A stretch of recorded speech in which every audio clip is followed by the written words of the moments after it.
असली इंजीनियर तो वो पीछे सबसे बैठा है। तो हम पूरी कोशिश करते थे, जैसे मैंने आपको 2010 की पीएससी का बताया कि मैं खड़े होकर मिलता था हमसे, अच्छे अधिकारियों के पास ट्रेनिंग के मौके उनको दिए ताकि ये अच्छे इंसान बने, अच्छे इंजीनियर बने।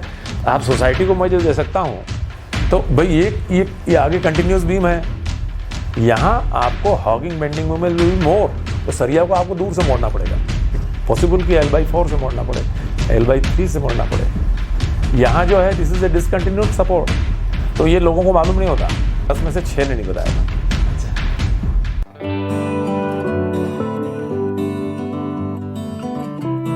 नमस्ते नौजवान साथियों, मुझे बड़ी खुशी है, और जैसा मुझे कि आपकी सूचना दी गई कि आप में से बहुत से लोगों ने मुझे देखा है, और जब मॉक इंटरव्यू पिछली बार आपको दिया गया था उसमें आपने मुझे देखा होगा।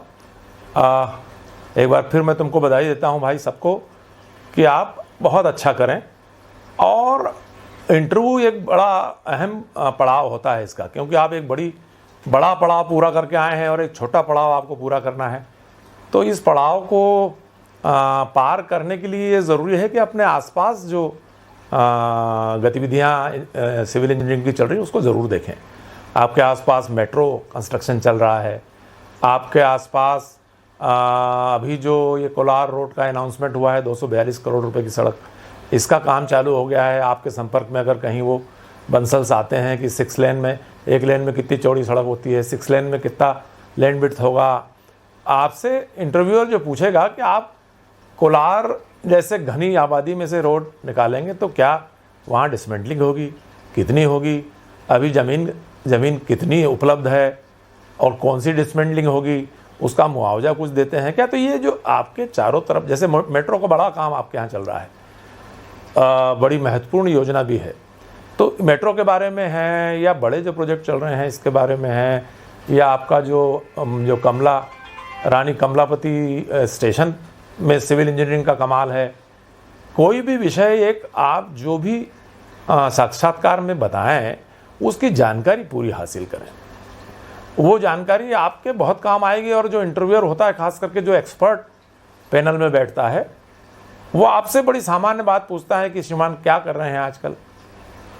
तो या तो आपने जो कर रहे हैं उसके बारे में पूरी जानकारी रखिए कि आप जो भी कर रहे हैं उसकी रूट से लेकर लीफ तक आपको जानकारी होना चाहिए, क्योंकि आप वो कर रहे हो उसमें डूबे हुए हो। दूसरा आपसे प्रश्न ये हो सकता है कि भाई भोपाल में मेन प्रोजेक्ट्स कौन से चल रहे हैं।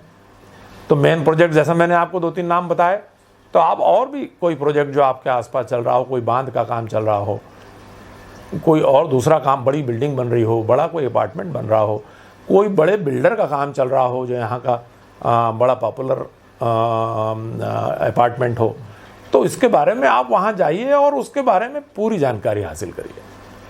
तो उससे क्या होगा, जैसे मेट्रो के बारे में है, मेट्रो में आपकी कॉलम विड्थ कितनी है, क्या लोड लेके चल रहे हैं, उसमें अर्थक्वेक को उन्होंने कितना कंसिडरेशन किया तो क्या फ़र्क पड़ा है, ट्रैफिक कैसे मूव होगा।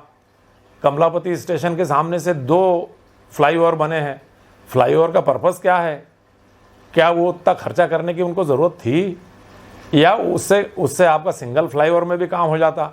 क्योंकि अभी जितने चीज़ें हैं ये बहुत से पर्यावरणविद भी इसमें बीच में कूदे हैं कि अनावश्यक खर्च हो रहा है। जैसे वो एक कमलापति के सामने 2 ब्रिज बने, एक तो मेट्रो का है, दैट वाज वेरी नेसेसरी, दूसरा ये है कि जो थ्रू ट्रैफिक जाने वाला है, जिसको बीच में काम नहीं है, आगे जाने वाला ट्रैफिक है, उसके लिए वो फ्लाईओवर बना रहे हैं। तो उससे भीड़ कम हो जाएगी, नीचे की सड़कें जो बची हुई हैं उस पे लोगों का मूवमेंट कम हो जाएगा। तो हम सबको, जिनको हमको स्टेशन जाना है, जिनको हमको MP नगर उतरना है, इनके लिए जो दूर जाने वाला ट्रैफिक है वो हमारे लिए अवरोध नहीं बनेगा, और दूर जो जाने वालों के लिए, नीचे जो नज़दीक जाने वाले हैं उनका ट्रैफिक अवरोध नहीं बनेगा। तो आपको इन चीज़ों के बारे में अध्ययन करके जाना चाहिए। तो मैंने अभी आपको बताया कि एक तो जो आप कर रहे हो उसकी बारीक से बारीक यानी सूक्ष्म जानकारी, माइक्रो लेवल की जानकारी आपको तैयार करना चाहिए। दूसरा ये कि आपके भोपाल शहर में जो काम चल रहे हैं उनके बारे में मोटी मोटी जानकारी आपको तैयार करना चाहिए, और उसको आपको प्रैक्टिस करना चाहिए बोलने की, क्योंकि बहुत से लोगों को मालूम होता है। मैं अभी लॉयंस में गया था, मैं अपने डिपार्टमेंट में बहुत अच्छा बोलने वाला माना जाता हूँ, मगर लॉयनिज़म में मैं बड़े बड़े विशेषज्ञों के सामने मुझे बोलना था, तो मुझे 22 लोगों को 3-3 मिनट का टाइम दिया। आपको ताज्जुब होगा कि मुझसे अच्छा बोलने वाले कई नौजवान निकले उसमें। तो जिन्होंने अच्छी प्रैक्टिस की, जिनका ब्रेन शार्प है, जिनकी ग्रास्पिंग अच्छी है, आप सब लोग अभी नौजवान हो, 22-23 साल के होंगे, आप लोगों की ग्रास्पिंग नेचुरली, मैं 67 ईयर्स का हूँ, मेरे से ग्रास्पिंग अच्छी होगी। तो जब कभी मेरे और आपके बीच कंपटीशन होगा किसी चीज़ को प्रेजेंट करने के लिए, तो आपको मुझसे बेहतर करना चाहिए। मैं आपको ये बता दूं कि जब मैं पीएससी में बैठा था 1979 में, तो रिटर्न तो क्वालिफाई किया, इंटरव्यू में मुझसे जो पूछा था कि श्रीमान आप क्या कर रहे हैं, तो मैं, आप जानते होंगे कि बरगी एक मेजर प्रोजेक्ट बना है, बरगी के कैनाल्स में डिज़ाइन इंजीनियर का काम करता था। तो मेरे से उन्होंने कौन सी डिज़ाइन कर रहे हैं, जैसे मैं विलेज रोड ब्रिज, वीआर भी कहते हैं उसको, विलेज रोड ब्रिज की डिज़ाइन करके और एक साथी के साथ मिलके उसकी ड्राइंग्स बनाता था। तो सारी बारीकियां मुझे ब्रिज के बारे में उन्होंने पूछी थी, और आपको ताज्जुब होगा कि मेरे को इंटरव्यू में 90% मार्क्स मिले थे। तो ऐसा ही मैंने आपको सजेस्ट किया कि आप जो काम कर रहे हैं उस काम के बारे में माइक्रो लेवल की इन्फॉर्मेशन तैयार करें, बोलने की प्रैक्टिस करें, अपने अंदर कॉन्फिडेंस बिल्टअप करें, और आपके आसपास चलने वाले प्रोजेक्ट के बारे में मोटी मोटी जानकारी आपको मालूम करना चाहिए। तो आप निश्चित तौर पर सफल होंगे। आपको सबको शुभकामनाएं, आप सफल हों, आपका अच्छा कैरियर हो।